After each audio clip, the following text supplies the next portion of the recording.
Well, thank you very much. And Prime Minister Modi, this has been a very special visit. Unforgettable, extraordinary. What can you say? Very, very wonderful to be with you. Thank you very much.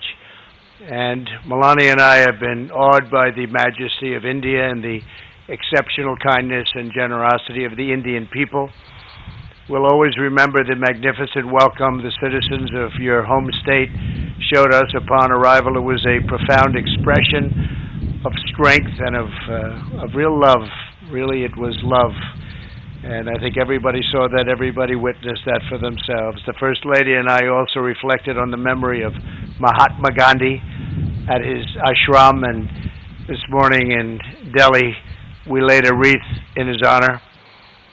We visited one of your nation's most stunning cultural treasures, the world-famous Taj Mahal, and we look forward to continuing our visit tonight during a wonderful state banquet with President Kovind at the Presidential Palace. I know Prime Minister Modi will agree that this has been a very productive visit for both of our countries. Earlier today, we expanded our defense cooperation with agreements for India to purchase more than $3 billion of advanced American military equipment, including Apache and MH-60 Romeo helicopters, the finest in the world. These deals will enhance our joint defense capabilities as our militaries continue to train and operate side by side. In our discussions, Prime Minister Modi and I affirmed our two countries' commitment to protecting our citizens from radical Islamic terrorism. In this effort, the United States is also working productively with Pakistan to confront terrorists who operate on its soil.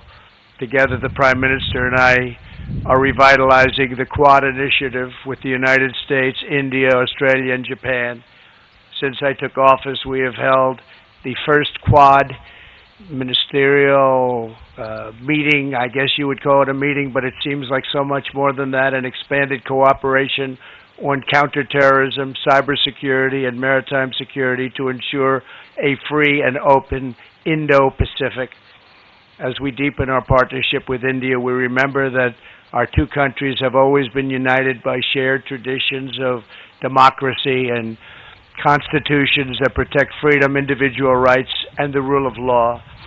During our visit, we discussed the importance of a secure 5G wireless network and the need for this emerging technology to be a tool for freedom, progress, prosperity, not to do anything where it could be even conceived as a conduit for suppression and censorship.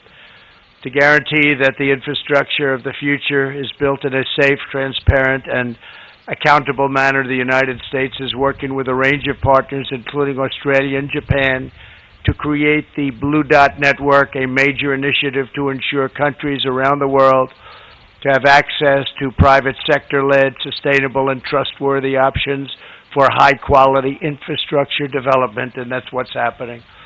Another major focus of my discussions with Prime Minister Modi is forging bilateral economic relationships that is fair and reciprocal. Our teams have made tremendous progress on a comprehensive trade agreement, and I'm optimistic we can reach a deal that will be of great importance to both countries. Since I took office, U.S. exports to India are up nearly 60%, and exports of high-quality American energy have grown by, thank you very much, 500%. That's great. As India grows, so do its energy needs. Yesterday, ExxonMobil signed a deal to improve India's natural gas distribution network so that the U.S. can export even more LNG to India. We are pleased to be joined by the chairman of ExxonMobil LNG Market Development, Alex Volkov.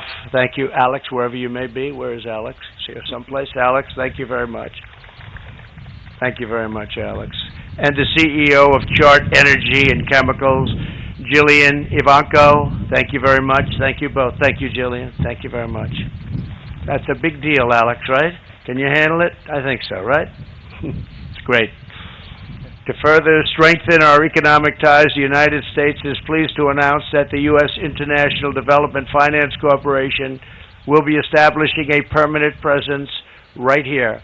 America is especially committed to working with India to improve development and empower women entrepreneurs. That is why my daughter Ivanka attended the Global Entrepreneurship Summit in Hyderabad to highlight women's economic empowerment. Ivanka, please, great job you've done. Thank you very much. Thank you. We have since launched the WGDP initiative, which is now spearheading projects supporting women in the economy from New Delhi to Kolkata.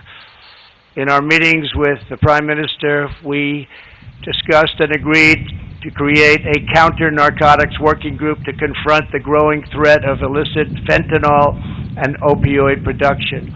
We must rid our societies of these lethal, horrible poisons. We will rid our societies of these bad drugs that are pouring in.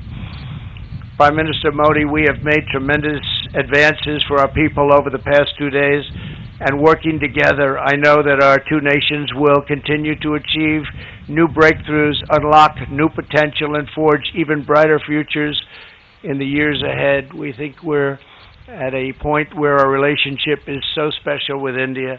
It has never been as good as it is right now, and I think that's because the two leaders of each country, really, we feel very strongly about each other, and we have, once again, we want to thank you and the entire nation of India for honoring the United States with its outstanding welcome, and I'm pleased to say that the U.S.-Indian partnership is now truly stronger than ever before. This was a great visit with a tremendous friend and a tremendous leader, Prime Minister Modi. We won't be taking questions now. I'll be having a news conference at 5 o'clock, and we'll take plenty of questions. Thank you all very much. Thank you.